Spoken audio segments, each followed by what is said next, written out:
how to check menu item availability online on the Shake Shack website. Hey everyone, welcome back to the channel.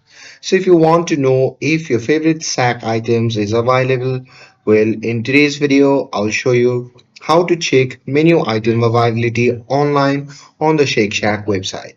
So now without further ado, let's get started. So first thing first, open any web browser and now here once inside, you can just click on the search bar and simply search for Shake Shack. And now here on the search result, just click on the first link and after that, you'll be prompted to the official website of the Shake Shack.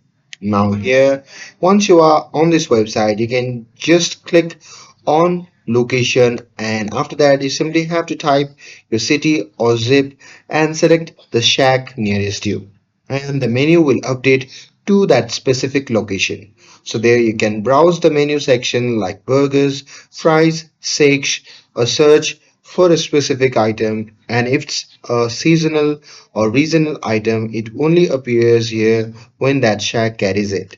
And if you are still not sure, you can try adding the item to your cart. And if it's sold out or not offered, the site will tell you before checkout. So that's it. That's how you can check menu item availability online on the Shake Shack website. With this, if you found this video helpful, then don't forget to like, share, and subscribe to get updated for more videos. Thanks for watching, and I'll see you in the next video.